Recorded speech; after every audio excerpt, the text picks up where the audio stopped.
अब भैया को हम शॉर्ट बस नहीं दे सकते। बस में सिर्फ भाई वो शॉर्ट बस नहीं होता, लॉन्ग बस भी आता है। मेसी मेन काम क्या है? वॉशिंग का, मतलब to deal with hard water all the time. और उसी एरिया में लोग बोलते हैं यार यहाँ का पानी खराब है, तभी हार्ड वाटर से नहाने के बाद आपके बाल थोड़े रफ लगते हैं और टूट जाते हैं। हम चले गए अपने बर्थडे पार्टी पे, where you can see clearly we party dull. Hi guys, welcome back to my channel. This is Karen aging your own the formal edit. आज हम बात करेंगे गुड्डू की। गुड्डू का बर्थडे था एंड गुड्डू आपको सिखाते सिखाते खुद ही बूढ़ा हो रहा है। And the best and worst part about my birthday is monsoon, मतलब बारिश। And the worst part is चीज़ें जल्दी गंदी हो जाती है। और इसी छुट्टी का फ़ायदा उठाते हुए हम गए बाइक वॉश कराने।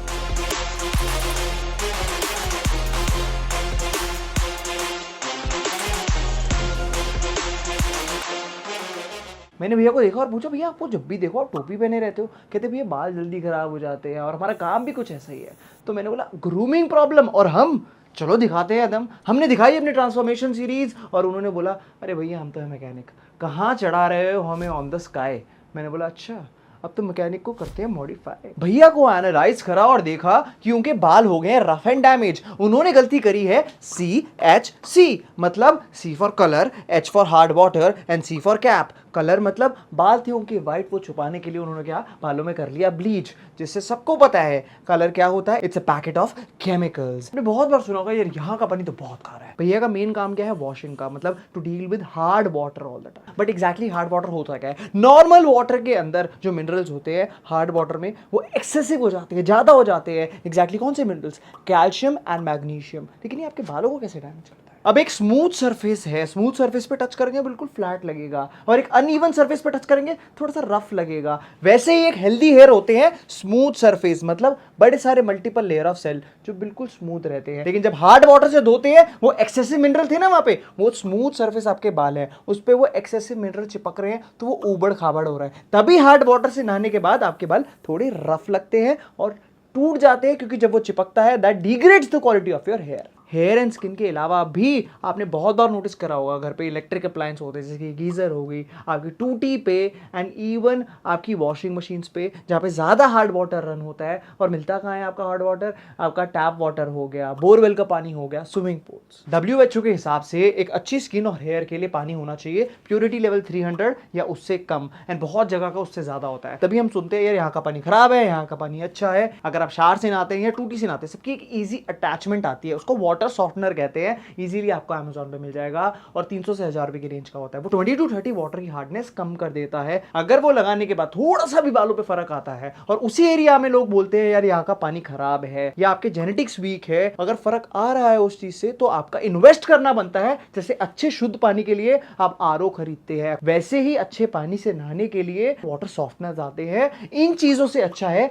You invest in this. पूरे टाइम कैप में रहते हो, कभी उसके बिना देखा नहीं, एंड कैप से हेयर लॉस नहीं होता दोस्त। इंडियन वेदर के हिसाब से 7 से 8 महीना आपको साल में पसीना आता ही आता है। अगर आप नहा के बाल गीले हो तब आपने कैप पहन ली, पसीना है तब आपने कैप पहन ली, तो उससे क्या होता है? आपकी स्कैल्प को, बालों को एयर नहीं मिलती, वो सूख नहीं पाता, बैक्टीरियल इन्फेक्शन बढ़ता ही बढ़ता जाता है। और साथ साथ आपकी रूट्स अगर पूरे टाइम खींची रहती है, हेयर लॉस हो सकता है। नई लुक देने से पहले चेक करा जाएगा कि डैमेज कहाँ हो रखा है, जिसको रिपेयर करे। सबसे पहले तो बाल हैं कि बहुत ज़्यादा रफ, तो डैमेज रिपेयर पैक बनाया जाएगा, जिसके अंदर थोड़ा सा कंडीशनर डालेगा, हाफ बनाना जो बाल को स्मूथ एंड शाइनी करता है, एंड थोड़ा सा दही जो क्या करता है? स्कैल्प इन्फेक्शन से फाइट। नेचुरल लिप स्क्रब जो आपको रेडनेस देता है, जिसके अंदर चुकंदर रहेगा, एंड थोड़ी सी कॉफी डालेंगे, इसको जेंटली स्क्रब करेंगे। एंड स्किन के अंदर डैमेज क्या है? डार्क स्पॉट ज्यादा है, ऑयली ज्यादा है, एंड टैनिंग है। तो तीनों चीजों को सॉल्व करने के लिए हम मुल्तानी मिट्टी लेंगे जो ऑयल कंट्रोल करता है, रोज वाटर लेंगे, एंड साथ साथ थोड़ा सा रस ऑफ चुकंदर जो स्किन को लाइट भी करेगा, एंड साथ साथ डार्क स्पॉट्स पे इफेक्ट भी डालेगा। भैया के बाल बहुत रफ रहते हैं, डैमेज हो रखे हैं, भैया रफ एंड टफ रहते हैं, ज़्यादा केयर नहीं कर सकते। तो बेस्ट सोल्यूशन क्या हुआ? छोटे बाल, शॉर्ट हेयर लेंथ, एंड हमारे पास है उनके लिए सोल्यूशन विच इज बस कट। आप बोलेंगे लेकिन बस में सिर्फ भाई वो शॉर्ट बस नहीं होता, लॉन्ग बस भी आता है, मेसी बस भी आता है। अब भैया को हम शॉर्ट बस नहीं दे सकते। ऐसा क्यों? क्योंकि भैया की जो हेयर लाइन है वो अनइवन है, एक जगह से माथा चौड़ा है, एक जगह से छोटा है, तो बिल्कुल छोटे करती है तो बहुत गंदा लगेगा। आगे से बाल डैमेज्ड भी है क्योंकि उन्होंने हेयर ब्लीच कराया था, तो शॉर्ट बस हट। उसके बाद आता है जो असली सोल्यूशन है भैया का, मेसी बस। ऐसा क्यों? क्योंकि अगर मैंने शॉर्ट बस दिया और ऊपर कोई वॉल्यूम नहीं दिया, तो भैया का एक फीचर है नाक, वो थोड़ा मोटा है, वो फ्लैट कर दिया ऊपर से तो वो और निकल के आएगा। इसीलिए ऊपर हमें बैलेंस बनाना है थोड़ा वॉल्यूम देके, तो मेसी बस इज द सोल्यूशन। अगर आपको भी अभी तक ये सारी चीजें समझ नहीं आ रही कि मेरे पे क्या सूट करेगा क्या नहीं, तो सरप्राइज एंड में है। उसके बाद साइड्स को करा हमने आधे नंबर पे फेड, लेकिन अपर साइड्स को हमने थोड़ा हैवी रखा है क्योंकि भैया की बहुत चोट है, अगर ज़्यादा लाइट कर दिया तो वो और निकल के आएगा। उसके बाद हमने भैया की बियर्ड को स्कैन करा और वही 80% वाली प्रॉब्लम निकली, पैची बियर्ड। अब पैची में भी दो पैच आते हैं, एक होती है बिग ब्रेक्स जिसका एक ही सोल्यूशन है, या तो साइड से ट्रिम कर लो बड़े बड़े गैप है, या तो उसको शेव कर लो। दूसरा जो बहुत लोगों की प्रॉब्लम है, जो भैया के साथ भी है, स्कैटर्ड पैची, मतलब हल्का गैप गैप है और लाइट लाइट है उनकी दाढ़ी। क्योंकि इनका फेस है पतला, हमें उनको बियर्ड से देनी थी थोड़ी चौड़ाई, इसीलिए साइड बियर्ड हमने नहीं हटाई। और साइड बियर्ड को और शार्प कैसे दिखाया, जहां छोटे बाल थे वहां से सेट करते तो प्रॉपर लाइन सेट नहीं समझ आती, जहां सा मोटा बाल है वहां से हमने किया सेट, जिससे साइड बियर्ड जो हल्की है वो और निकल गई।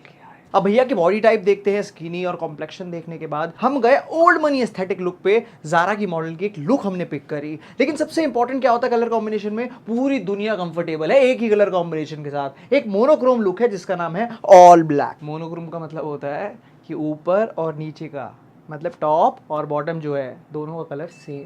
मोनोक्रोम लुक्स क्यों अच्छी लगती है, उसमें आप क्लासी दिखते हो, रॉयल दिखते हो, अगर आप फैट हो तो वो छुप जाता है, कोई फ्लॉ हो तो वो छुप जाता है, स्किनी पे भी बहुत अच्छा लगता है। लेकिन मोनोक्रोम लुक वही सारे ऑल ब्लैक पहनोगे क्या, तो इंडियन कॉम्प्लेक्शन पे क्या मोनोक्रोम लुक सूट करेगी, one is all brown and one is all navy. तो ऑल नेवी हमने भैया के लिए चूज करा और उसके साथ एक budget black watch and face shape से मैचिंग सनग्लासेस।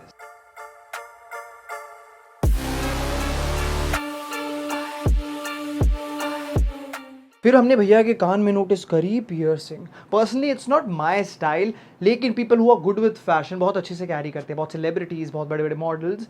अगर आपको पियर्सिंग में इंटरेस्ट है तो अब भद्दे ना दिखे, छपरी ना दिखे। इनिशियली पहले बोलते थे यार ये सिर्फ लड़कियों की एक्सेसरी है, देन इट वाज लाइक सिर्फ लेफ्ट में पहनते हैं, नहीं राइट में पहनते हैं, राइट में तो लड़कियां पहनती। आप जहाँ कंफर्टेबल है वहाँ पहने, एंड सबसे इंपॉर्टेंट मिनिमलिस्टिक हो, वो छोटा रहे, वो थॉर्न्स, वो फंकी साइंस, वो सब कुछ नहीं, ब्लैक मैट में रहे, साइज स्क्वायर में रहे या छोटे नग हो, वो बेस्ट लगता है। अगर आप करा ही रहे हैं रादर देन सिर्फ एक कान में, make it a balanced accessory, दोनों कान में कराए। और हाँ, डिटेल्ड वीडियो चाहिए कमेंट।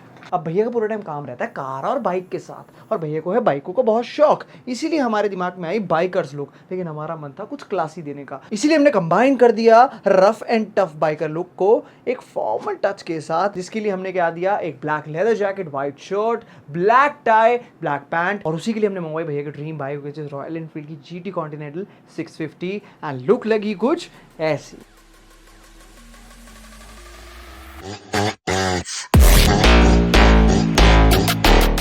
एंड ट्रांसफॉर्मेशन के बाद हम चले गए अपने बर्थडे पार्टी पे, where you can see clearly we partied a lot. And दोस्तों हाँ, क्योंकि मेरी भी चल रही थी बहुत टाइम से मेहनत, इसीलिए मैंने किया बाइक के साथ अपना एक छोटा सा फोटोशूट।